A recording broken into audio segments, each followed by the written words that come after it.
जय श्री हरि। हरे कृष्णा। आज के वीडियो में आप सुनेंगे गुरुवार बृहस्पति देव की पौराणिक व्रत कथा। प्राचीन समय की बात है। भारत में एक राजा राज्य करता था। वे बड़ा प्रतापी तथा दानी था। वे नित्य प्रति मंदिर में भगवत दर्शन करने जाता था। वे ब्राह्मण और गुरु की सेवा किया करता था। उसके द्वार से कोई भी याचक निराश होकर नहीं लौटता था। वे प्रत्येक गुरुवार को व्रत रखता एवं पूजन करता था। हर दिन गरीबों की सहायता करता था, परंतु ये सब बातें उसकी रानी को अच्छी नहीं लगती थी। वे ना तो व्रत करती और ना किसी को एक पैसा भी दान में देती थी। वे राजा से भी ऐसा करने को मना करती थी। एक समय की बात है कि राजा शिकार खेलने वन को चले गए। घर पर रानी और दासी थी।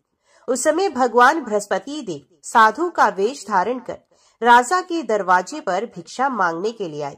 साधु ने रानी से भिक्षा मांगी तो वे कहने लगी कि हे साधु महाराज, मैं इस दान और पुण्य से तंग आ गई हूँ।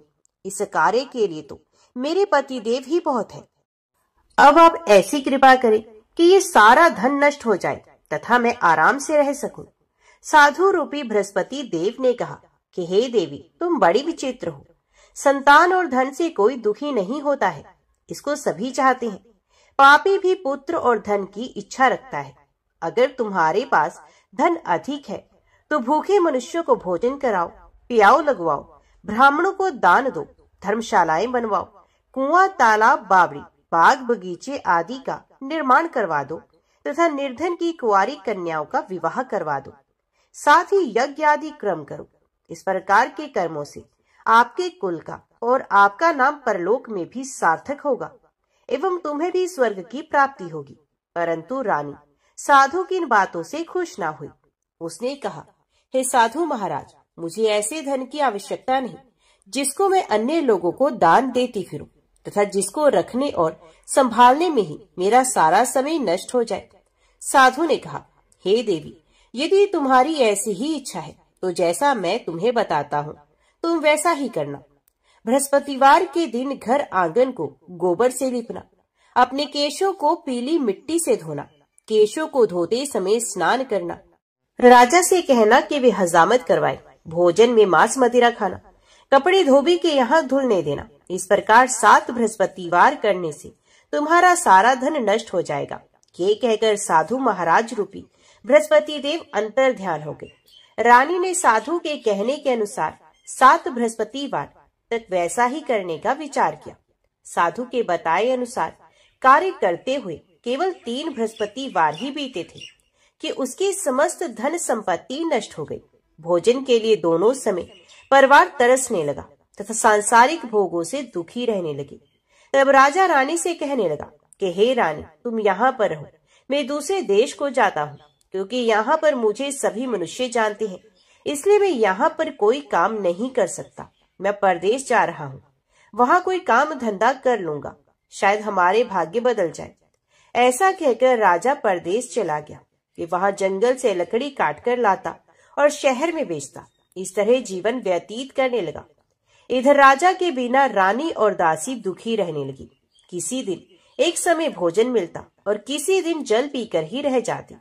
एक समय रानी और दासी को 7 दिन बिना भोजन के व्यतीत करने पड़े। तो रानी ने अपनी दासी से कहा कि हे दासी, यहाँ पास ही के नगर में मेरी बहन रहती है, वे बड़ी धनवान है, तो उसके पास जा और वहाँ से 5 से खाना मांग कर ले आ, जिससे कुछ समय के लिए गुजारा हो जाएगा। दासी रानी की बहन के पास गई। रानी की बहन उस समय पूजा कर रही थी। बृहस्पतिवार का दिन था। दासी ने रानी की बहन से कहा कि हे रानी, मुझे आपकी बहन ने भेजा है, मुझे 5 सिर भेजर दे दो। दासी ने ये बात अनेक बार कही, परंतु रानी की बहन ने कोई भी उत्तर नहीं दिया, क्योंकि वे उस समय बृहस्पतिवार की कथा सुन रही थी। जब दासी को रानी की बहन से कोई उत्तर नहीं मिला तो वे बहुत दुखी हुई। उसे क्रोध भी आया। वे लौटकर रानी से बोली, हे रानी, आपकी बहन बहुत ही घमंडी है, ये छोटे लोगों से बात भी नहीं करती। मैंने उससे कहा तो उसने कोई उत्तर नहीं दिया। मैं वापस चली आई। रानी बोली, हे दासी, उसका कोई दोष नहीं। जब बुरे दिन आते हैं तब कोई सहारा नहीं होता। अच्छे बुरे का पता विपत्ति में ही लगता है। जो ईश्वर की इच्छा होगी वही होगा। ये सब हमारे भाग्य का दोष है। उधर रानी की बहन ने सोचा कि मेरी बहन की दासी आई थी, परंतु मैं उससे नहीं बोली, इससे वे बहुत दुखी हुई होगी। अतः कथा सुन और भगवान विष्णु का पूजन समाप्त कर वे अपनी बहन के घर आई और कहने लगी कि हे बहन, मैं बृहस्पतिवार का व्रत कर रही थी। तुम्हारी दासी हमारे घर पर आई थी, परंतु जब तक कथा होती है तब तक हम लोग न उठते हैं न बोलते हैं, इसलिए मैं नहीं बोली। कहो दासी क्यों गई थी? रानी बोली, बहन, हमारे घर में अनाज नहीं था, वैसे तुमसे कोई बात छिपी नहीं, इस कारण मैंने दासी को तुम्हारे पास 5 सेर भेजर लेने के लिए भेजा था। रानी की बहन बोली, बहन देखो, बृहस्पति भगवान सबकी मनोकामना पूर्ण करते हैं। देखो शायद तुम्हारे घर में ही अनाज रखा हो। ये सुनकर दासी घर के अंदर गई तो वहां उसे एक घड़ा भेजर का भरा हुआ मिल गया। उसे बड़ी हैरानी हुई क्योंकि उसने एक एक बर्तन देख लिया था। उसने बाहर आकर रानी को बताया। दासी अपनी रानी से कहने लगी, हे रानी देखो, वैसे हमको जब अन्न नहीं मिलता तो हम रोज ही व्रत करते हैं। अगर इनसे इस व्रत की विधि और कथा पूछ ली जाए तो उसे हम भी कर लिया करेंगे। दासी के कहने पर रानी ने अपनी बहन से बृहस्पतिवार व्रत के बारे में पूछा। उसकी बहन ने बताया, हे रानी, बृहस्पतिवार को सूर्य उदय से पूर्व उठकर स्नान करके बृहस्पतिवार का व्रत करना चाहिए, लेकिन उस दिन सर नहीं धोना चाहिए। बृहस्पतिवार के दिन में चने की दाल और मुनक्का से विष्णु भगवान को केले के वृक्ष की जड़ से पूजन करें तथा दीपक जलाए। उस दिन एक ही समय भोजन करें। भोजन पीले खाद्य पदार्थ का करें तथा कथा सुने। इस प्रकार करने से गुरु भगवान प्रसन्न होते हैं, अन्न पुत्र धन देते हैं। इस तरह व्रत और पूजन की विधि बताकर रानी की बहन अपने घर लौट गई। रानी और दासी दोनों ने निश्चय किया कि वे बृहस्पति देव भगवान का पूजन जरूर करेंगी। 7 दिन के बाद जब बृहस्पतिवार आया तो उन्होंने व्रत को रखा। घुड़साल में जाकर चना और गुड़ बीन लाई तथा उसकी डाल से केले की जड़ में विष्णु भगवान का पूजन किया। अब भोजन कहाँ से आए? दोनों बड़ी दुखी हुई, परंतु उन्होंने व्रत किया था, इस कारण देव बृहस्पति भगवान प्रसन्न हो गए। वे एक साधारण व्यक्ति के रूप में 2 थालों में सुंदर पीला भोजन लेकर आए और दासी को देकर बोले, हे दासी, ये भोजन तुम्हारे और रानी के लिए है, तुम दोनों करना। दासी भोजन पाकर बड़ी प्रसन्न हुई और रानी से बोली, रानी जी भोजन कर लो। रानी को भोजन आने के बारे में कुछ पता नहीं था, इसलिए वे दासी से बोली, जा तू ही भोजन कर, क्योंकि तू हमारी व्यर्थ में हंसी उड़ाती है। दासी बोली, एक व्यक्ति अभी भोजन दे गया है। रानी कहने लगी, वे भोजन तेरे लिए ही दे गया है, तू ही भोजन कर। दासी ने कहा, वे व्यक्ति हम दोनों के लिए 2 थालों में भोजन दे गया है, इसलिए मैं और आप दोनों ही साथ साथ भोजन करेंगे। फिर दोनों ने गुरु भगवान को नमस्कार कर भोजन प्रारंभ किया। उसके बाद से वे प्रत्येक बृहस्पतिवार को गुरु भगवान का व्रत और पूजन करने लगी। बृहस्पति भगवान की कृपा से उनके पास धन हो गया, परंतु रानी फिर पहले की तरह ही आलस्य करने लगी। तब दासी बोली, देखो रानी, तुम पहले भी इसी प्रकार आलस्य करती थी, तुम्हें धन के रखने में कष्ट होता था, इसी कारण सभी धन नष्ट हो गया। अब गुरु भगवान की कृपा से धन मिला है तो फिर तुम्हें आलस्य होता है। बड़ी मुसीबतों के साथ हमने ये धन पाया है, इसलिए हमें दान पुण्य करना चाहिए। तुम भूखे मनुष्य को भोजन करवाओ, प्याऊ लगवाओ, ब्राह्मणों को दान दो, कुआं तालाब बावड़ी आदि का निर्माण करवाओ, मंदिर पाठशाला बनवाकर दान दो, कुंवारी कन्याओं का विवाह करवा दो। धन को शुभ कार्यों में खर्च करो, जिससे तुम्हारे कुल का यश बढ़े तथा स्वर्ग प्राप्त हो और पितृ प्रसन्न हो। दासी की बात मानकर रानी ने इसी प्रकार के कर्म करने शुरू किए, जिससे उनका काफी यश फैलने लगा। एक दिन रानी और दासी आपस में विचार करने लगी कि ना जाने राजा किस दशा में होंगे, उनकी कोई खोज खबर भी नहीं है। उन्होंने श्रद्धा पूर्वक गुरु बृहस्पति भगवान से प्रार्थना की कि राजा जहाँ कहीं भी हो शीघ्र वापस आ जाए। उधर राजा परदेश में बहुत दुखी रहने लगा। ये प्रतिदिन जंगल से लकड़ी बीनकर ले आता और उसे शहर में बेचकर अपने दुखी जीवन को बड़ी कठिनता से व्यतीत करता। एक दिन दुखी हो अपनी पुरानी बातों को याद करके वे रोने लगा और उदास हो गया। उसी समय राजा के पास बृहस्पति देव साधु के वेश में आकर बोले, हे लकड़हारे, तुम इस सुनसान जंगल में किस चिंता में बैठे हो, मुझे बताओ। ये सुनकर राजा के नेत्रों में जल भर आया। साधु की वंदना कर राजा ने अपनी संपूर्ण कहानी सुना दी। महात्मा दयालु होते हैं। वे राजा से बोले, हे राजा, तुम्हारी पत्नी ने बृहस्पति देव के प्रति अपराध किया था, जिसके कारण तुम्हारी ये दशा हुई। अब तुम चिंता मत करो, भगवान तुम्हें पहले से भी अधिक धन देंगे। देखो, तुम्हारी पत्नी ने बृहस्पतिवार का व्रत प्रारंभ कर दिया है। अब तुम भी बृहस्पतिवार का व्रत करके चने की दाल व गुड़ जल के लोटे में डालकर केले का पूजन करो, फिर कथा कहो या सुनो। भगवान तुम्हारी सब कामनाओं को पूर्ण करेंगे। साधु की बात सुनकर राजा बोला, हे प्रभु, लकड़ी बेचकर तो इतना पैसा भी नहीं बचता जिससे भोजन के उपरांत कुछ बचा सकूं। मैंने रात्रि में अपनी रानी को व्याकुल देखा है। मेरे पास कोई साधन नहीं जिससे उसका समाचार जान सकूं। फिर मैं कौन सी कहानी कहूं, ये भी मुझको मालूम नहीं। साधु ने कहा, हे राजा, मन में बृहस्पति भगवान की पूजन व्रत का निश्चय करो, वे स्वयं तुम्हारे लिए कोई राह बना देंगे। बृहस्पतिवार के दिन तुम रोजाना की तरह लकड़ियां लेकर शहर में जाना। तुम्हें रोज से 2 गुना धन मिलेगा, जिससे तुम भलीभांति भोजन कर लोगे तथा बृहस्पति देव की पूजा का सामान भी आ जाएगा। जो तुमने बृहस्पतिवार की कहानी के बारे में पूछा है, वे इस प्रकार है। प्राचीन काल में एक ब्राह्मण था। वे बहुत निर्धन था। उसके कोई भी संतान नहीं थी। उसकी स्त्री बहुत ही मलिनता के साथ रहती थी। वो ना तो स्नान करती, ना ही किसी देवता का पूजन करती। इस कारण ब्राह्मण देवता बहुत दुखी रहते थे। बेचारे बहुत कुछ कहते थे, किंतु उसका कोई परिणाम नहीं निकला। भगवान की कृपा से ब्राह्मण के घर में एक कन्या का जन्म हुआ। कन्या समय के साथ बड़ी होने लगी। वे कन्या प्रातः काल में स्नान करके भगवान विष्णु का जप करती थी। कन्या ने बृहस्पतिवार का व्रत भी नियम पूर्वक करना प्रारंभ कर दिया। पूजा पाठ समाप्त होने पर पाठशाला जाती तो अपनी मुट्ठी में जौ भर के ले जाती और पाठशाला के मार्ग में डालती जाती। लौटते समय वही जौ स्वर्ण के हो जाते तो उनको बीनकर घर ले आती। एक दिन वह कन्या सूप में उन सोने की जौ को फटक कर साफ कर रही थी। तभी कन्या की माँ ने देख लिया और कहा कि हे बेटी, सोने के जौ को फटकने के लिए तो सोने का सूप भी होना चाहिए। दूसरे दिन बृहस्पतिवार का दिन था। कन्या ने व्रत रखा और बृहस्पति देव से प्रार्थना की कि हे बृहस्पति देव, मुझे सोने का सूप दे दो। बृहस्पति देव ने उसकी प्रार्थना स्वीकार की। फिर रोजाना की तरह वे कन्या जो फैलाती हुई पाठशाला चली गई। पाठशाला से लौटकर जब वे नित्य की भांति जो बीन रही थी तो बृहस्पति देव की कृपा से उसे सोने का सूप मार्ग में पड़ा हुआ मिला। उस सोने के सूप को वे घर ले आई और उसे जो साफ करने लगी, परंतु उसकी माँ का वही ढंग रहा।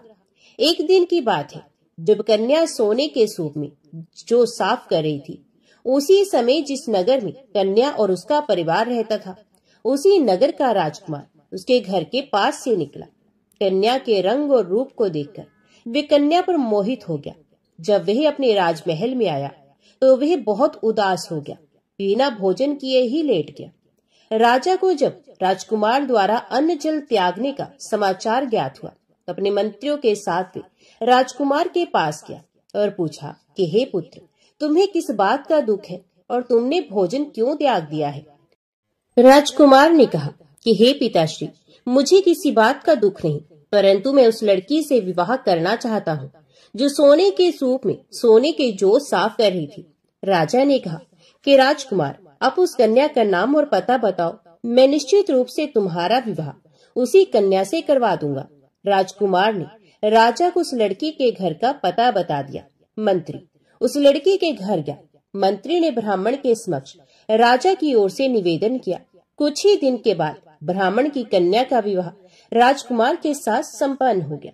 कन्या के घर से जाते ही ब्राह्मण के घर में पहले की ही भांति गरीबी का निवास हो गया। अब भोजन के लिए अन्न भी बड़ी मुश्किल से मिलता था। एक दिन दुखी होकर ब्राह्मण अपनी पुत्री से मिलने गया। बेटी ने पिता की अवस्था को देखा और अपनी माँ का हाल पूछा। ब्राह्मण ने सभी हाल कह सुनाया। कन्या ने बहुत सा धन देकर अपने पिता को विदा किया, लेकिन कुछ दिन के बाद फिर वही हाल हो गया। ब्राह्मण फिर अपनी कन्या के यहाँ गया और सभी हाल कह सुनाया। पुत्री बोली, हे पिताजी, आप माता जी को यहाँ ले आइए, मैं उन्हें वे विधि बता दूंगी जिससे आपकी सारी गरीबी दूर हो जाएगी।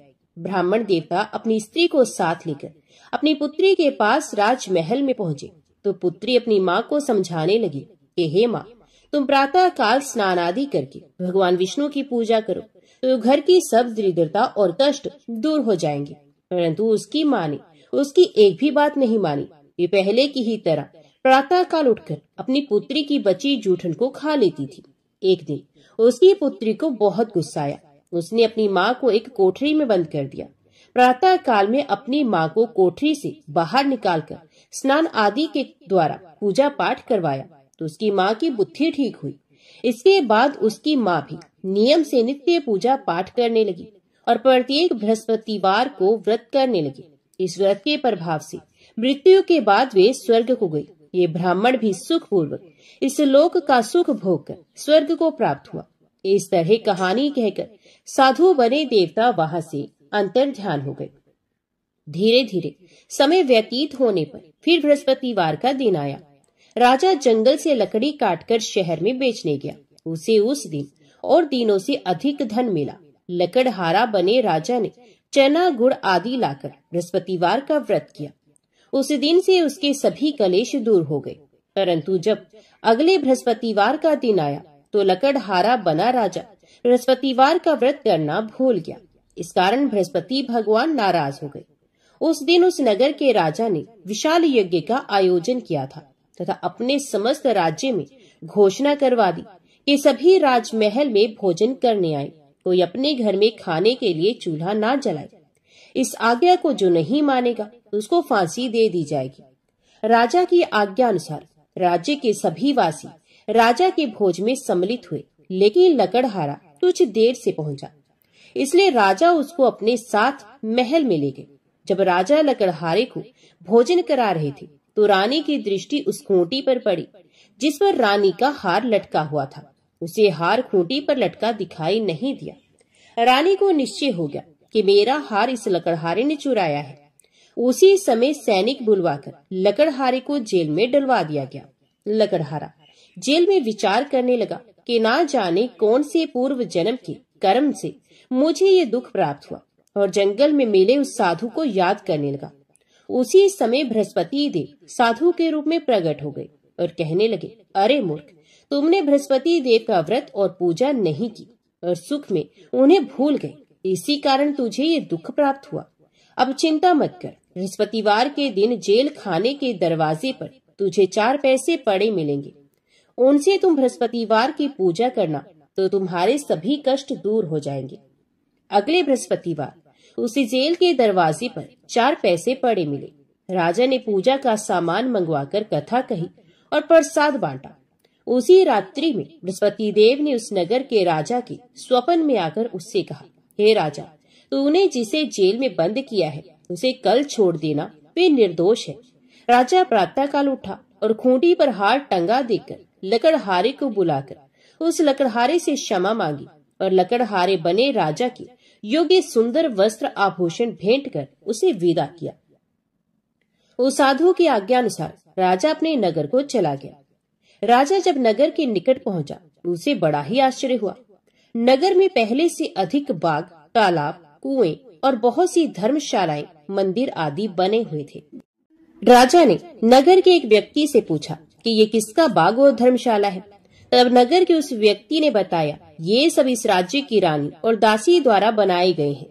राजा को आश्चर्य हुआ और गुस्सा भी आया कि उसकी अनुपस्थिति में रानी के पास धन कहाँ से आया होगा। जब रानी ने ये खबर सुनी कि राजा आ रहे हैं तो उसने अपनी दासी से कहा कि हे दासी देख, राजा हमको कितनी बुरी हालत में छोड़कर गए थे। ये हमारी ऐसी हालत देखकर लौट ना जाए, इसलिए तू दरवाजे पर खड़ी हो जा।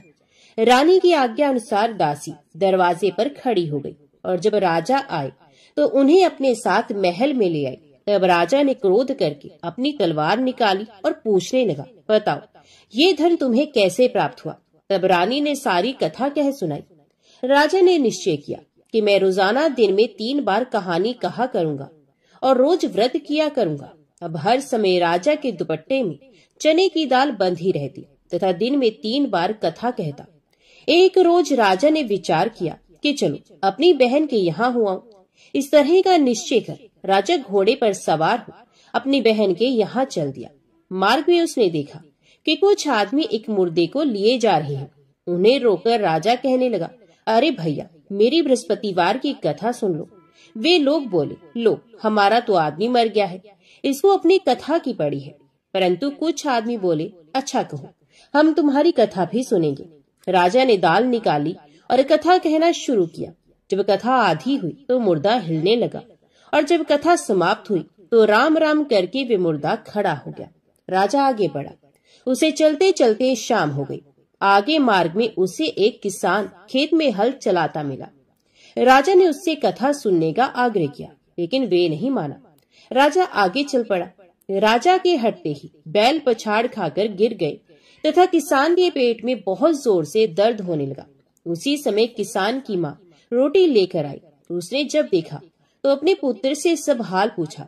बेटे ने सभी हाल बता दिया। बुढ़िया दौड़ी दौड़ी उस घुड़सवार के पास पहुंची और उससे बोली, मैं तेरी कथा सुनूंगी, तू अपनी कथा मेरे खेत पर ही चलकर कहना।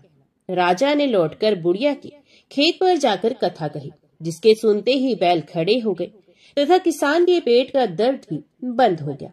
राजा अपनी बहन के घर पहुंच गया। बहन ने भाई की खूब मेहमानी की। दूसरे रोज प्रातःकाल राजा जागा तो वे देखने लगा कि सब लोग भोजन कर रहे हैं।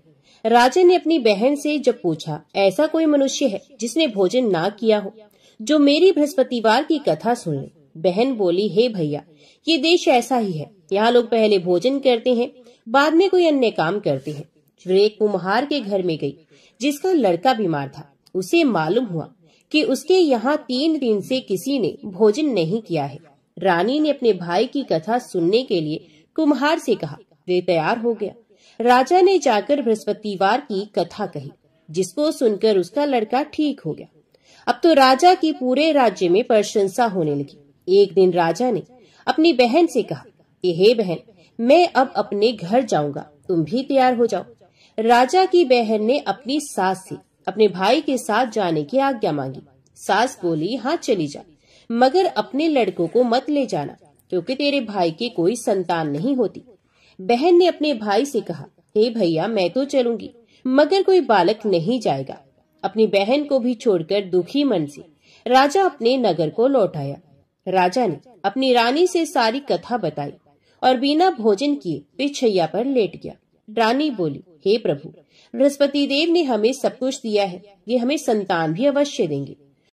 उसी रात बृहस्पति देव ने राजा को स्वप्न में कहा, हे राजा, उठ, सभी सोच त्याग दे, तेरी रानी गर्भवती है। राजा को ये जानकर बड़ी खुशी हुई। 9वें महीने रानी के गर्भ से एक सुंदर पुत्र पैदा हुआ। तब राजा बोला, हे रानी, स्त्री बिना भोजन के रह सकती है, परंतु बिना कहे नहीं रह सकती। जब मेरी बहन आए तो तुम उससे कुछ मत कहना। रानी ने हाँ कर दी। जब राजा की बहन ने ये शुभ समाचार सुना तो वे बहुत खुश हुई तथा बधाई लेकर अपने भाई के यहाँ आई। रानी ने तब उसे आने का उलाहना दिया। जब भाई अपने साथ ला रहे थे तब टाल गई, उनके साथ नहीं आई और आज अपने आप ही भागी भागी बिना बुलाए ही आ गई। तो राजा की बहन बोली, मैं इस प्रकार ना कहती तो तुम्हारे घर औलाद कैसे होती। बृहस्पति देव सभी की कामनाएं पूरी करते हैं। जो सद्भावना पूर्वक बृहस्पतिवार का व्रत करता है एवं कथा को पढ़ता है अथवा सुनता है और दूसरों को सुनाता है, बृहस्पति देव उसकी सभी मनोकामनाएं पूर्ण करते हैं, उनकी सदैव रक्षा करते हैं। जो संसार में सद्भावना से गुरु देव का पूजन एवं व्रत सच्चे हृदय से करते हैं, उनकी सभी मनोकामनाएं वैसे ही पूर्ण होती हैं। जैसे सच्ची भावना से रानी और राजा ने बृहस्पति देव की कथा का गुणगान किया तो उनकी सभी इच्छाएं बृहस्पति देव जी ने पूर्ण की। अनजाने में भी बृहस्पति देव की उपेक्षा न करें, ऐसा करने से सुख शांति नष्ट हो जाती है। इसलिए सबको कथा सुनने के बाद प्रसाद लेकर ही जाना चाहिए। हृदय से उनका मनन करते हुए जयकारा बोलना चाहिए। तो सब प्रेम से बोलो, बृहस्पति भगवान की जय। भगवान के सच्चे विश्वासी भक्त प्रेम पूर्वक निरंतर भजन करते हैं, परंतु भजन के बदले में कुछ भी नहीं चाहते। संसार के सुख दुखों की तो उन्हें परवाह नहीं होती, स्वर्ग सुख को भी वे तुच्छ समझते हैं। यहाँ तक कि मोक्ष और साक्षात भगवत प्राप्ति का लोभ भी उन्हें भजन से डिगा नहीं सकता। वे भजन करते हैं, क्यों करते हैं इसका उनके पास जवाब नहीं होता, परंतु ये निश्चित है कि भजन किए बिना उनसे क्षण भर भी नहीं रहा जाता। उनके लिए भजन का त्याग उतना ही असाध्य है जितना जीवन के लिए प्राणों का। वस्तुत ये उदाहरण भी भक्त के द्वारा होने वाले भजन की तुलना नहीं कर सकता। ये तो समझने के लिए एक संकेत मात्र है। जो लोग सांसारिक भोग सुखों की प्राप्ति में भजन का सुफल होना समझते हैं और इसी में भगवत कृपा मानते हैं तथा सांसारिक विपत्तियों और कष्टों में भगवान को भूल जाते हैं, कोसते हैं, उनकी अकृपा मानते हैं और कहीं कहीं तो भगवान की दया तथा उनके अस्तित्व पर संदेह करने लगते हैं, वे वस्तुत बड़े ही दयनीय हैं। ऐसे लोग भजन के प्रेमी भक्त नहीं हैं। ये तो लेन देन करने वाले व्यापारी, उनमें भी अविश्वासी मात्र हैं। हमारे भक्त राज श्री प्रताप राय जी उपयुक्त प्रकार के एक महान विश्वासी भक्त थे। युवावस्था के कुछ काल को छोड़कर इनके जीवन का मध्यकाल सांसारिक दृष्टि से दुख सागर में ही डूबते उतराते बीता, परंतु ये सदा ही अपने आनंद में मगन रहे। किसी भी दुख की ताकत नहीं हुई कि वे इनके दिल पर कुछ भी असर डाल सके। भक्त प्रताप राय जी क्षत्रिय थे। उनके पूर्वज बहुत समय से बंगाल में जा बसे थे। इनकी भाषा, वेश तथा चाल चलन में काफी बंगालीपन आ गया था, परंतु खानपान शुद्ध था।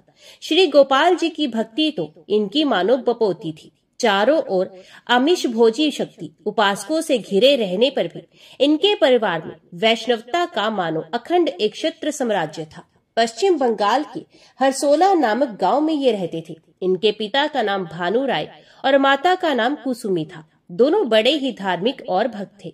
इनके पास जमीन थी और उसमें काफी अनाज होता था।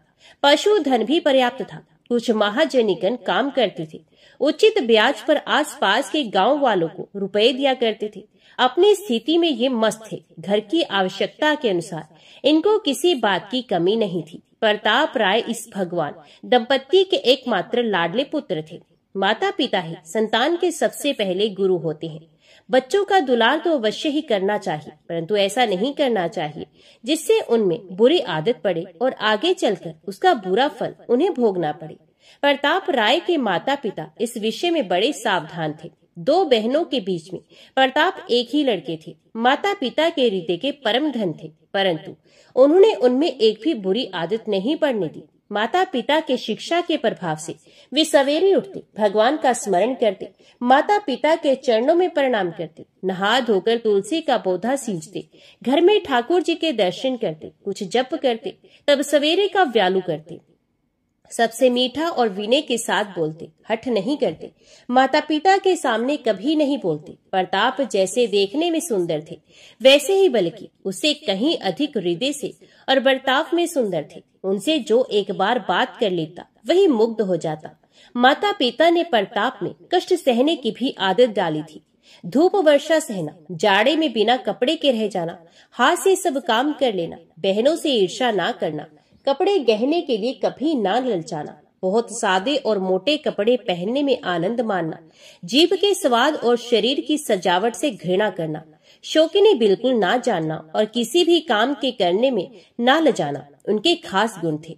वे कोई भी चीज अकेले नहीं खाते, पहले अपने बहनों को देते तब खाते। बहनें भी उनसे बहुत प्यार करती। इस प्रकार प्रताप राय का लड़कपन माता पिता की देख रेख में बहुत ही आनंद से बीता।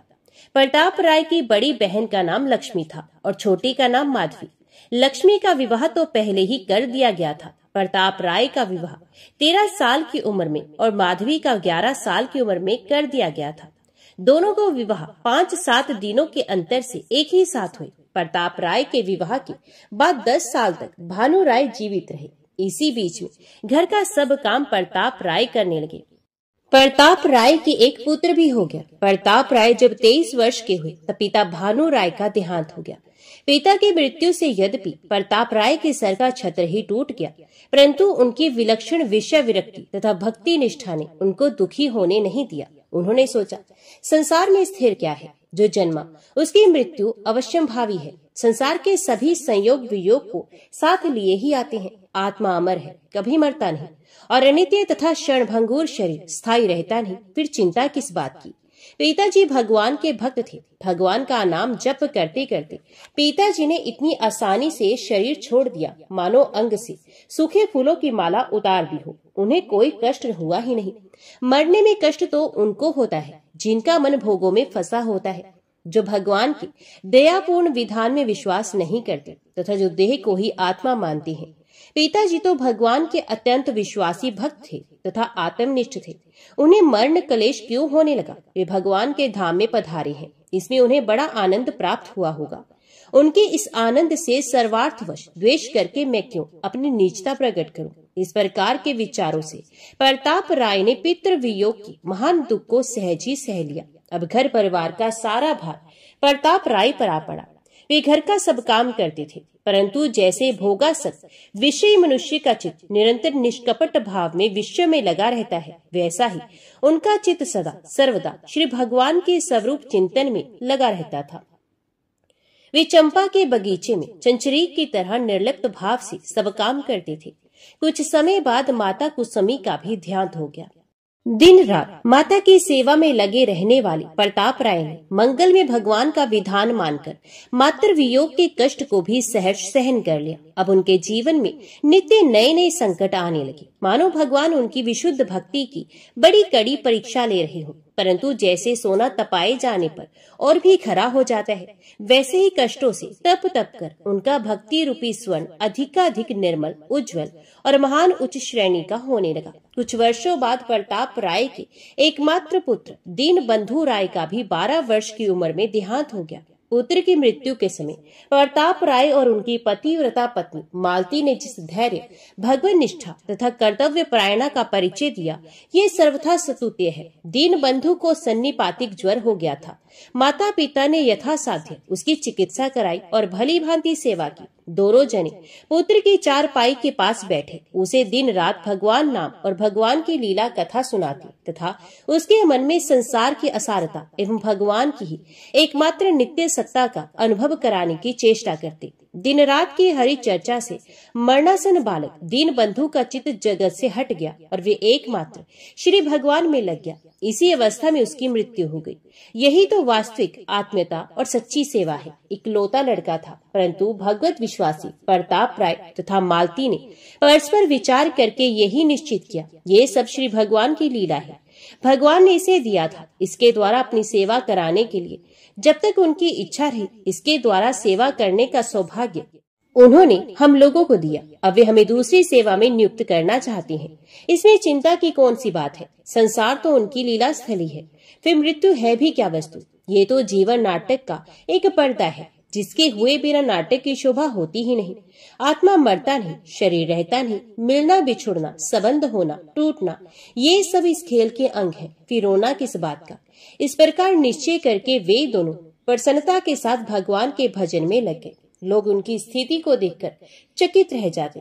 कुछ समय के बाद उनकी छोटी बहन माधवी के पति वल्लभ राय रोगशैया पर पड़ गए। बड़ी बहन लक्ष्मी को ये विश्वास था कि तेरे भाई प्रताप राय बड़े ही भक्त हैं, वे यदि भगवान से प्रार्थना कर देंगे तो वल्लभ की मृत्यु नहीं होगी।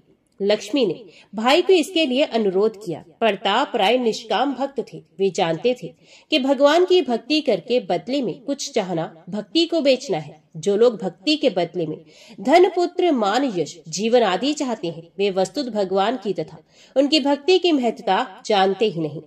वे साध्य तो असल में मानते हैं उन पुत्र, धन आदि नश्वर वस्तुओं को और भगवान को बनाते हैं उनकी प्राप्ति का साधन। ऐसी भक्ति वास्तव में भगवान की भक्ति नहीं है। ये तो उन विषयों की भक्ति है, क्योंकि उनका दर्जा भगवान से भी ऊंचा मान रखा है। वे ये भी जानते थे कि शरीर नश्वर है और यहाँ के सभी संबंध आरोपित है। इन आरोपित संबंध वाले अपने तथा अपने आत्मियों के शरीरों के लिए भगवान से प्रार्थना करना मूर्खता मात्र है। परंतु वे बहन के अनुरोध को टाल नहीं सके। उन्होंने कहा, अच्छी बात है, मैं कल भगवान से प्रार्थना करूंगा। प्रताप राय की इस बात से लक्ष्मी को बहुत आश्वासन मिला। रात का लगभग तीसरा पहर था। बहनोई के बिस्तर के पास ही प्रताप राय बैठे थे। उन्हें तंद्रा सी आ गई। उन्होंने देखा कमरा अपूर्व ज्योति से जगमगा उठा। भगवान के दिव्य शरीरधारी 4 पार्षद अत्यंत सुंदर विमान लेकर खड़े हैं और मुस्कुराते हुए कह रहे हैं, वल्लभ तुम बड़े पुण्यशील और भगवत भक्त हो। पूर्व जन्म में ही तुम भगवान के दिव्य धाम में पहुंच गए होते, परंतु माधवी के साथ तुम वचनबद्ध थे। इसी से तुम्हें एक जन्म और लेना पड़ा। माधवी भी परम साध्वी है।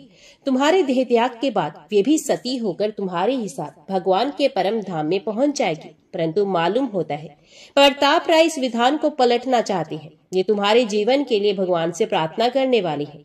यदि उन्होंने भगवान से तुम्हारा जीवन मांगा तो भगवान उनकी प्रार्थना सुन लेंगे और तुम्हारा दिव्य धाम गमन रुक जाएगा। हम लोग तुम्हें लेने आए हैं, परंतु प्रताप राय की चित्तवृत्ति देखकर रुके खड़े हैं। बोलो बोलो, तुम क्या कहते हो? वल्लभ की आत्मा ने कहा, भगवान मुझे अभी ले जाओ। अनंत काल की साध आज पूरी हो रही है, इसमें क्षण भर का भी विलंब क्यों हो? प्रताप राय जी बड़े भक्त हैं। वे भला भगवान के मंगल विधान के विरुद्ध अपनी कोई इच्छा क्यों करेंगे? आप शीघ्रता कीजिए। अब मैं पल भर भी इस देह के बंधन में नहीं रहना चाहता। इतने में ही प्रताप राय की आंखें खुल गई। उन्होंने वल्लभ के चेहरे की ओर देखा। वल्लभ चेतनाहीन थे, परंतु उनके चेहरे पर तेज छिटक रहा था और होठों पर हंसी नाच रही थी। समीप बैठी माधवी को भी तंद्रा आ गई थी। वे चौंक कर उठी। उसने एक बार वल्लभ के मुख की ओर देखा और प्रताप राय से कहा, भैया मैंने एक बड़ा ही विचित्र सपना देखा है। भगवान के पार्षद पति देव को लेने आए हैं। मुझको उन्होंने वैकुंठ धाम का परम दिव्य आनंद दिखाया और कहा कि तुम भी साथ चलो, परंतु तुम्हारे भैया इसमें बाधक हो रहे हैं, उन्हें समझाओ। इतना कहकर वे फिर चेतनाहीन हो गई। थोड़ी देर के बाद पुनः जगकर कहने लगी, भैया मेरे स्वामी और मैं, हम लोग मरते नहीं हैं। हम तो दिव्य आनंद धाम की यात्रा कर रहे हैं। तुम भैया इसमें बाधा क्यों देने लगी? हमारे सुख में तो तुम्हें सुखी होना चाहिए। माधवी स्वप्न का सारा हाल सुना गई। सारा का सारा स्वप्न वही था जो प्रताप राय ने देखा था। एक बात विशेष थी, माधवी स्वप्न में वैकुंठ धाम की यात्रा करके वहां की अपूर्व सुख शोभा भी देख आई थी। प्रताप राय चकित हो गए। उन्होंने मन ही मन कहा, आहा मैं भगवान के विधान के विरुद्ध अपनी इच्छा प्रकट करके कितनी मूर्खता करने जा रहा था। वे मंगल में निरंतर हमारा परम मंगल करने में लगे रहते हैं। हम अदूरदर्शी मनुष्य विषय शक्ति के कारण अपना परम मंगल नहीं देखते और नरक के कीड़े की भांति विषय रूपी नरक में ही पड़े रहना चाहते हैं। सर्वदर्शी सर्वंतर्यामी सबके सहज कल्याण कामी भगवान से किस कल्याण के लिए प्रार्थना की जाए? उनसे तो कुछ भी मांगना ही वास्तव में ठगाना है। ना मालूम वे हमारा कैसा और कितना कल्याण सोचते हैं। हम यदि कुछ भी मांगते हैं तो वहां तक तो हमारी बुद्धि की पहुंच होती नहीं। अज्ञानी रोगी के कुपथे चाहने की भांति भ्रमवश हम कोई ऐसी चीज चाह बैठते हैं जो भगवान के सोचे हुए कल्याण से बहुत ही नीची होती है। कहीं कहीं तो उससे सर्वथा विपरीत वस्तु ही मांग लेते हैं। भगवान दयालु हैं। वे भजन के बदले में ऐसी कोई वस्तु हमें देते नहीं जो हमारा अकल्याण करे, परंतु हमारा परम कल्याण रुक अवश्य जाता है। इसलिए भगवान से कुछ भी मांगना मूर्खता के सिवा और कुछ नहीं है। बस इसी समय वल्लभ ने एक बार आंखें खोली और सबके देखते ही देखते उनका ब्रह्मांड फट गया। उसी के साथ मुख से ओंकार का उच्चारण हुआ और प्राण निकल गए। माधवी पति के साथ सती हो गई। बहन बहनोई की इस प्रकार की मृत्यु देखकर प्रताप राय को बड़ी प्रसन्नता हुई। पहले कहा जा चुका है प्रताप राय के यहाँ महाजनी का काम भी होता है। उनका ये कार्य भी एक प्रकार से लोक सेवा का ही साधन था। लोक सेवा के निमित्त से भगवत सेवा तो प्रधान लक्ष्य था ही। आसपास के गांव में किसी को रुपए की जरूरत होती तो वे अपनी कोई चीज लेकर इनके पास आता। इनके पास रुपए होते तो वे जितना मांगता उतने ही देते। एक कोठरी थी, उसमें एक लोहे का संदूक था। उसमें वे अपने ही हाथों अपनी चीज रख जाता। जब रुपए वापस लेने होते तो आकर अपनी चीज ले जाता और ब्याज समेत रुपए दे जाता। प्रताप राय इस बात का ख्याल अवश्य रखते कि ब्याज के नाम पर किसी की अधिक रकम तो उनके यहाँ नहीं आ गई। अधिक होती तो वे लौटा देते। बहुत कम ब्याज लेते। लोगों को इनके इस व्यवहार से बड़ी सुविधा थी। इनको भी कोई झंझट नहीं था। सिर्फ खाते में रुपए नाम जमा करने पड़ते थे। सारा काम विश्वास और ईमानदारी पर चलता था। प्रताप राय के दादा के समय से इसी प्रकार काम होता आ रहा था। होनहार की बात थी, कुछ लोगों के मन में बेईमानी पैदा हुई। प्रताप राय से अकारण डाह रखने वालों ने भी साथ दिया। उन्होंने षड्यंत्र रचकर उनके विश्वास और सत्य प्रियता से अनुचित लाभ उठाना और उन्हें अपमानित करना चाहा। 4 षड्यंत्रकारियों ने समय समय पर अलग अलग आकर इनसे रुपए उधार लिए। रुपए के बदले में एक आदमी एक डिब्बा रख गया। 3 आदमी 3 थैलियां रख गए। डिब्बे वाले ने कहा इसमें बेशकीमती गहने हैं और थैली वाले ने कहा इसमें सोना चांदी है। प्रताप राय ने सदा की भांति कह दिया, जो कुछ हो रख दीजिए, जब रुपए देने आए तो अपना देखकर ले जाइएगा। वे लोग चले गए। कुछ समय के बाद डिब्बे वाले ने आकर रुपए देकर कहा, ये रुपए और ब्याज लीजिए, मैं अपना गहने का डिब्बा ले जाता हूँ। प्रताप राय ने रुपए लेकर जमा कर लिए और कहा, ले जाइए। उसने जाकर डिब्बा निकाला और उसने प्रताप राय के सामने लाकर खोला। खोलते ही बोला, गजब हो गया, मैंने तो तुमको भला आदमी और ईमानदार समझ रखा था, तुम तो बड़े बेईमान और नीच निकले। मेरा गहना निकालकर बदले में कंकड़ भर दिए हैं। वाह, इसलिए भगवान के भक्त बने फिरती हो और सत्य की मूर्ति बने रहती हो। पाखंडी कहीं के, लाओ मेरा गहना दो, नहीं तो वे मजा चखाऊंगा कि कई दिन याद रखोगी। प्रताप राय उसकी बात सुनकर सहम गए और बड़ी शांति से नम्रता पूर्वक बोले, भाई मैंने तो तुम्हारे डिब्बे को छुआ तक नहीं, तुम जैसे रख गए थे वैसे ही पड़ा है। उसने कहा, तब मैं तो कंकर भरकर रख गया था, तुम तो राजा हरिश्चंद्र ठहरे। अरे भले आदमी, तुम्हारी कलई खुल गई है, पाप का घड़ा आखिर तो फूटता ही है। खैर, अभी चुपके से मेरे गहने ला दो तो बच सकती हो। प्रताप राय ने गहना लिया ही नहीं था, ला कहां से देते। इधर वे जानबूझकर शरारत पर उतरा हुआ था, समझाने से कैसे मानता। जागते को कोई क्या जगाए, उसको तो बात बढ़ानी ही थी। वे मनमाना बकने झकने लगा। प्रताप सिर नीचे किए चुपचाप सब सुन रहे थे। इतने वे तीनों भी आ गए। उन्होंने भी रुपए देकर अपनी अपनी थैलियां निकाली। थैलियों में सोना चांदी तो था ही नहीं, उनमें भी कंकड़ पत्थर ही निकले। अब तो 1 के 4 हो गए। उन्होंने गालियों की झड़ी लगा दी। इतने में षड्यंत्रकारियों की पहले से की हुई व्यवस्था के अनुसार 8-10 आदमी और भी आ पहुंचे और झूठे ही कहने लगे कि इसने पहले हम लोगों के साथ भी ऐसा ही दगा किया था। गांव के सैकड़ों आदमी इकट्ठे हो गए। अब प्रताप राय को कौन सच्चा मानता। उस समय बंगाल में मुसलमानों का राज्य था। काजी के पास फरियाद हुई, उसे कुछ लोभ दे दिया गया, न्याय का नाटक रचा गया। प्रताप राय को जेल की सजा हो गई और उनके घर द्वार, खेत, जमीन से सारी संपत्ति जब्त कर ली गई। काजी ने तथा षड्यंत्रकारियों ने आपस में बंटवारा कर लिया। प्रताप राय की पत्नी मालती को हाथ पकड़कर घर से बाहर निकाल दिया गया। इस प्रसंग में प्रताप राय को अपने पराये सभी के द्वारा अत्यंत अपमानित होना पड़ा। वे सबकी दृष्टि में चोर और बेईमान साबित हो गए। विपत्ति की सीमा हो गई। साधारण मनुष्य होता तो ऐसी स्थिति में भगवान का भजन छोड़ ही देता, बल्कि उन्हें कोसता और शायद कहता कि मैंने जीवन भर भजन किया, यदि कहीं कोई भगवान होता तो क्या इतना अन्याय हो सकता। सो भी मुझे भजन करने वाले के साथ क्या भगवान मुझे बचाता नहीं। द्रौपदी और गजराज की सभी बातें झूठी हैं, ये सब वहम है। भगवान कुछ नहीं होता। परंतु प्रताप राय तो बहुत ही ऊंचे भक्त थे। कहावत के अनुसार उनके स्वच्छ निर्मल चिताकाश में जरा भी विकार का बादल नहीं पैदा हुआ। उनकी शांति ज्यों की त्यों बनी रही और वे सदा की भांति अनवरत भगवान का नाम चिंतन करते रहे। उनकी ये दशा देखकर कोई कहता, बड़ा पक्का चोर है, देखो ना, इसके चेहरे पर जरा भी उदासी नहीं आई। किसी ने कहा, दंभ की मूर्ति है, अभी महात्मा जैसी शक्ल बना रखी है। इतना बड़ा पाखंडी तो हमने आज ही देखा। कोई बोला, यही तो घोर कलयुग का लक्षण है। मुंह में राम, बगल में छुरी। वाह वाह, जितने मुंह उतनी बातें। चारों ओर से गालियों की तथा व्यंग्य वाक्यों की बौछार हो रही थी, परंतु प्रताप राय अपनी भूमिका पर अटल थे। उनके होठों पर मुस्कुराहट थी और मुख पर अपार शांति। जेल जाते समय उन्होंने अपनी स्त्री से कहा, मालती सावधान, भगवान के मंगल में विधान पर जरा भी मन मैला ना करना। ना मालूम वे किस किस स्वांग में आते हैं। तुम अपने नेहर भाई के पास चली जाओ, भगवान का विधान होगा तो फिर मिलना होगा। उनकी इस बात को सुनकर मालती के नेत्रों से आंसू की बूंदें टपक पड़ी। वे भाई के घर चली गई। प्रताप राय जेल की काल कोठरी में निवास करने लगे। उनके भजन में तथा विश्वास में जरा भी कमी नहीं हुई। मालती घर से निकलते समय अपने ठाकुर जी को तथा उनके श्रृंगार की पिटारी को आंचल से ढककर ले आई थी।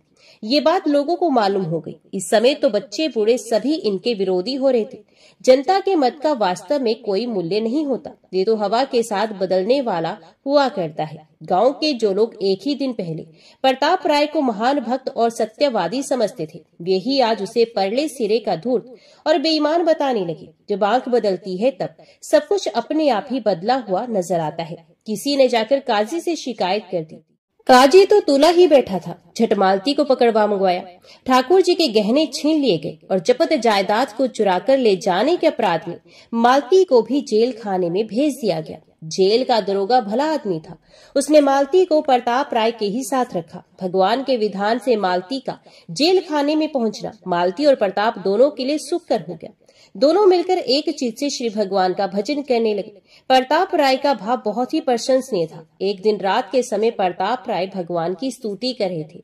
मालती भी चुपचाप चित्त के द्वारा उनके सुर में सुर मिला रही थी। प्रताप राय ने कहा, भगवान तुमने बड़ा ही अनुग्रह किया, जो सब झंझटों से छुड़ाकर हम लोगों के लिए जबरदस्ती एकांतवास की सुविधा कर दी। हम लोगों का तो परम धन तुम्हारा भजन ही है। इस सुविधा के कारण हमें ये परम धन सहूलियत से प्राप्त हो रहा है। हे नाथ, ऐसी कृपा करो जिससे तुम्हारे भजन में हमारी आसक्ति अत्यंत दृढ़ और पूर्ण हो जाए, यहाँ तक कि तुम्हारे मिलने पर भी तुम्हारा भजन बढ़ता ही रहे। हमें और कुछ नहीं चाहिए। दर्शन भले ही मत दो, हम ना तुम्हारे दर्शन के योग्य हैं, न हमारा अधिकार है, न हमें तुम्हारी इच्छा के विपरीत तुम्हारे दर्शन की उत्कंठा ही है। हम तो हे दया में बस तुम्हारा भजन करना चाहते हैं। तुम दर्शन दो और कहीं भजन छीन लो तो हमें तुम्हारे ऐसे दर्शन की भी इच्छा नहीं। कृपा करो प्रभु। निष्काम भक्त की वाणी सुनकर और उनके हृदय का भाव समझकर भगवान बड़े ही प्रसन्न हुए। जेल खाने की काल कोठरी धन्य हो गई। भगवान वहीं प्रकट हो गए। सहस्त्रों सूर्य के प्रकाश के समान वहां प्रकाश फैल गया। निर्भंग से खड़े हुए मुरली मनोहर श्री गोपाल जी ने प्रकट होकर भक्त दंपत्ति को गौरव मंडित कर दिया। भगवान की मनोहर झांकी के दर्शन कर प्रताप राय और मालती जगत की ओर अपनी सारी सुध बुध भूल गए। उनकी आंखें भ्रमर बनकर भगवान के मुख कमल मकरंद का अतृप्त होकर पान करने लगी। शरीर आनंद तिरेक से रोमांचित हो गए। नेत्रों से प्रेम की आंसू की धारा बह गई। वाणी रुक गई। वे दोनों भगवान के चरणों में गिर पड़े और कोमल चरणार विंदों का स्पर्श कर अत्यंत धन्य हो गए। भगवान ने कहा, वत्स प्रताप, बेटी मालती, मैं तुम लोगों की निष्ठा को देखकर बहुत ही प्रसन्न हूँ। जो लोग सांसारिक सुख और आराम के बदले में मेरा भजन बेच देते हैं वे बहुत ही भोले हैं। तुम्हारी बड़ी कठिन परीक्षा हुई, तुम पर बड़े बड़े संकट आए, परंतु तुम कभी विचलित नहीं हुए और किसी भी संकट के टल जाने के लिए भी कामना नहीं की। बात ये थी कि मैं तुम्हें विशेष रूप से अपनाना चाहता था। मैंने इसी से तुम्हारे पुराने कर्मों का बचा कुचा फल आत्मियों के वियोग, अपमान, कलंक और कारावास के रूप में भुगताकर तुम्हें कर्म मुक्त कर दिया है। अब तुम सब प्रकार से मेरे में प्रवेश करने योग्य बन गए हो। तुम जैसे ऐसी निष्ठा वाले भक्त मुझको बहुत ही प्यारे होते हैं। मेरे दर्शन बहुत ही दुर्लभ है। किसी साधना विशेष से ये नहीं होते। जो लोग दर्शन के लिए अत्यंत व्याकुल हो जाते हैं और जिनको एक एक पल युग के समान बीतता है, मेरे दर्शन उन भक्तों को, प्रेमी भक्तों को ही होते हैं। उनसे भी पहले उनको होते हैं जो दर्शन की भी परवाह नहीं करते, केवल अहेतुक प्रेम से निरंतर मेरा अनन्य भाव से भजन करते हैं। मेरे भजन के प्रताप से उनको संसार की कोई भी स्थिति प्रभावित नहीं कर सकती। तुम मेरे ऐसे ही भक्तों में से एक हो, इसलिए मुझे बहुत ही प्रिय हो। मालती भी तुम्हें पति रूप में प्राप्त करके धन्य हो गई। अब तुम्हारी जो इच्छा हो सो मांग लो। प्रताप राय ने कहा, भगवान तो हमारी सारी साध पूरी हो गई। अब हमें यही दीजिए जिसमें आपके भजन में हमारी और भी अधिक आसक्ति हो जाए। भगवान तथास्तु कहकर मुस्कुराते हुए तुरंत अंतर ध्यान हो गए। प्रताप राय की अनंत जन्मों की साधना भगवत कृपा से आज पूरी हो गई। इधर कुछ ही दिनों में काजी सहित चारों षड्यंत्रकारियों के शरीर कोढ़ से गलने लगे। गलित कुष्ठ से उनकी बुरी दशा हो गई। काजी की स्त्री बड़ी समझदार थी। उसने पहले ही निरपराध प्रताप राय को सताने और उनके घर द्वार लूटकर मालती को अनाथनी कर देने का विरोध कर दिया था। एक दिन मौका पाकर उसने पति से कहा, देखिए आपकी यह बीमारी मेरी समझ से भगवान के भक्त प्रताप राय को पीड़ा पहुंचाने का फल है। आप यदि मेरी बात माने तो उनको जेल से मुक्त कर दीजिए और उनसे क्षमा याचना कीजिए। काजी को पत्नी की बात जची। उसने प्रताप राय और उसकी पत्नी मालती को छोड़ दिया। इधर उन चारों दुष्टों को भी अपनी भूल समझ में आई। काजी के साथ उन चारों ने आकर प्रताप राय के चरणों में गिरकर अपना अपराध स्वीकार करते हुए क्षमा प्रार्थना की। उन्होंने कहा, आप सर्वथा निर्दोष हैं। हम बड़े ही नीच हैं जो हमने स्वार्थवश आप पर झूठा कलंक लगाया और आपको जेल खाने भेजा। आप हम लोगों को क्षमा करके भगवान से प्रार्थना कीजिए जिससे हम इस अत्यंत दुष्ट रोग से छूट जाएं। प्रताप राय ने कहा, भाइयों, तुम्हारा इसमें कुछ भी दोष नहीं। तुम तो निमित्त मात्र थे। ये सब तो हमारे किए हुए कर्मों का फल था, परंतु इससे हमें परम लाभ हुआ। हमारी अनंत जन्मों की साध पूरी हुई। हम लोग तुम्हारे इस उपकार के लिए अत्यंत कृतज्ञ हैं। इतना कहकर उन्होंने भगवान से प्रार्थना करते हुए कहा, भगवान, इन 5 भूले हुए भाइयों का अपराध क्षमा होना चाहिए। इन्होंने काफी दंड भोग लिया है, फिर इन्होंने हमारा तो उपकार ही किया है। आप यदि कृपा करके इन्हें रोग मुक्त नहीं करेंगे तो हमें बड़ा ही दुख होगा। हे नाथ, हम आपकी शरण में हैं, रक्षा कीजिए, रक्षा कीजिए। इतना कहते ही अचानक उन 5 के शरीर कंचन से हो गए। वे प्रताप राय के चरणों में गिर पड़े। अब तो गांव के सभी लोग, वे सभी लोग जिन्होंने झूठ मूठ ही प्रताप राय पर कलंक लगाने में सहायता दी थी, वहां आकर प्रताप राय और मालती के चरण छू छू कर उनसे बार बार क्षमा मांगने लगे।